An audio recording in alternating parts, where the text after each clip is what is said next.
বাংলাদেশের দাবি না মানলে বিশ্বকাপে খেলার সিদ্ধান্ত পুনর্বিবেচনা করবে পাকিস্তান। টি-20 বিশ্বকাপকে ঘিরে তৈরি হওয়ার নিরাপত্তা জটিলতা এখন শুধু বাংলাদেশেই সীমাবদ্ধ নেই, বিষয়টি নতুন করে নাড়িয়ে দিচ্ছে আন্তর্জাতিক ক্রিকেট রাজনীতিকেও।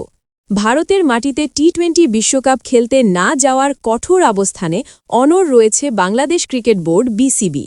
আর এই সিদ্ধান্ত ঘিরেই এবার আলোচনায় উঠে এলো পাকিস্তানের নাম।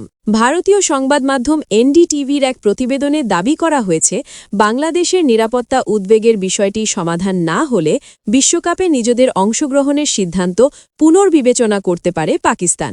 প্রতিবেদনে আরও বলা হয়, ভারতে খেলতে না যাওয়ার সিদ্ধান্ত নেওয়ার পর ঢাকার পক্ষ থেকে ইসলামাবাদের সঙ্গে যোগাযোগ করা হয়েছে। একাধিক সূত্রের বরাতে জানা গেছে, আসন্ন টি-20 বিশ্বকাপে বাংলাদেশের অংশগ্রহণ সংক্রান্ত জটিলতা নিরসনে পাকিস্তানের কর্মকর্তাদের সঙ্গে আলোচনা করেছে বাংলাদেশ সরকার এবং সেখান থেকে ইতিবাচক সাড়া পাওয়া গেছে।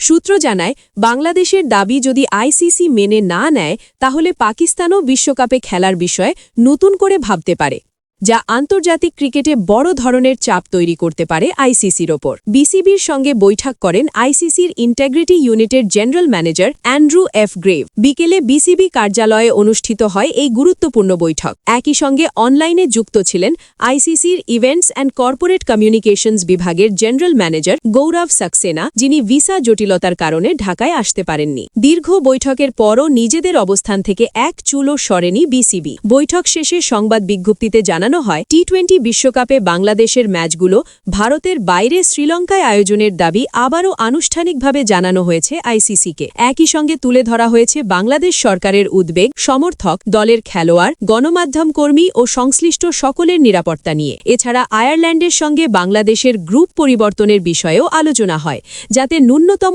লজিস্টিক পরিবর্তনের মাধ্যমে পরিস্থিতি সহজ করা যায়। তবে এসব বিষয়ে এখনও কোনো চূড়ান্ত সিদ্ধান্ত আসেনি। সব মিলিয়ে টি-20 বিশ্বকাপের আগে নিরাপত্তা ইস্যুতে বাংলাদেশ ও পাকিস্তানের এই অবস্থান আইসিসিকে বড় পরীক্ষার মুখে ফেলেছে। এখন দেখার বিষয়, ক্রিকেটের সর্বোচ্চ সংস্থা কী সিদ্ধান্ত নেয়, নাকি বিশ্বকাপের আগেই তৈরি হয় আরও বড় সংকট।